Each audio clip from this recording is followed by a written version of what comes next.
सियासी झटके से कांप रहे हैं बिहार के नेता। नमस्कार, आप देख रहे हैं न्यूज़ फॉर नेशन और मैं स्वाति पांडे आपके साथ। लोकसभा चुनाव बिल्कुल ही नज़दीक है, बेहद ही नज़दीक है। शेड्यूल जारी कर दिया गया है, तिथियों का ऐलान कर दिया गया है कि इस दिन से जो है चुनाव शुरू होगा और इस दिन रिजल्ट जारी हो जाएगा। अब ऐसे में बिहार एनडीए में सीटों का बंटवारा तो हो गया है। अब महागठबंधन का धर्म निभाने के लिए बीजेपी और जदयू के तमाम नेताओं के मंसूबों पर पानी भी फिर गया है। खासकर गया और शिवहर के कई बीजेपी के उम्मीदवार थे जो अपनी सांसदी का प्रतीक्षा कर रहे थे। अब उनके मंसूबों पर पानी फिर गया और उन्हें बड़ा सियासी झटका भी लगा है। इन तमाम नेताओं में बीजेपी और जदयू के कौन कौन से नेता शामिल हैं, किन्हें सियासी झटका लगा है, आपको बताते हैं। मारे गए गुलफाम। जी हाँ, ये हाल है राज्य के उन नेताओं का जो लोकसभा की उम्मीदवारी के प्रति इस कदर आश्वस्त थे कि क्षेत्र में प्रचार प्रसार तक में जुट गए थे। पर राज्य में गठबंधन की सूरत क्या बदली, इन नेताओं के होश उड़ा डाले। सीट शेयरिंग की गोटियां कुछ ऐसी बिछाई गई कि कई नेता जहां अपनी उम्मीदवारी मान चुके थे, वो सीट गठबंधन के नए साथी के खाते में चला गई।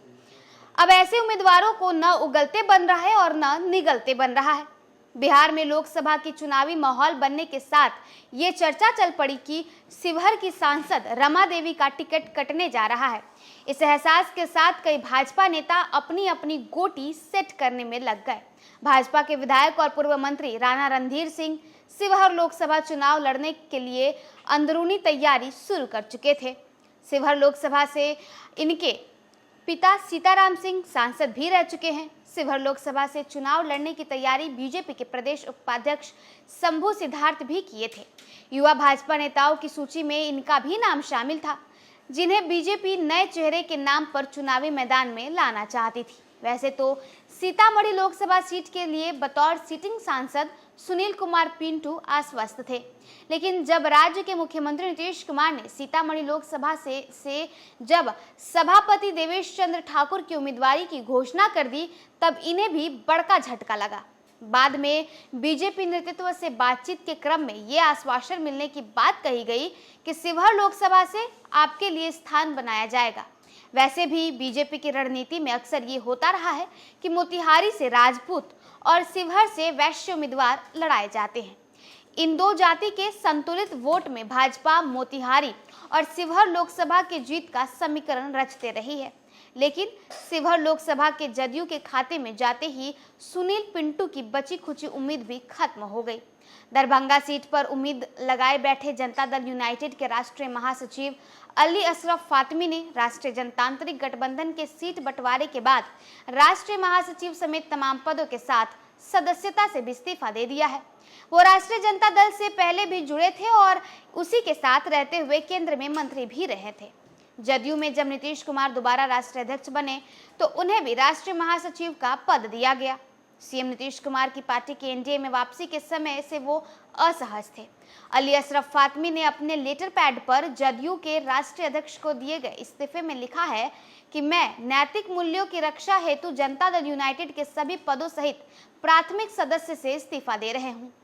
इतना ही नहीं, गया लोकसभा के सिटिंग सांसद विजय मांझी भी सीट शेयरिंग के शिकार हो गए। समझौते में गया सीट हिंदुस्तानी आवाम मोर्चा के हिस्से में चला गया। एनडीए के रणनीतिकारों के इस निर्णय के बाद जदयू सांसद विजय मांझी की उम्मीद पर भी पानी फिर गया। हालांकि मांझी जदयू के इस निर्णय के साथ खड़े हैं।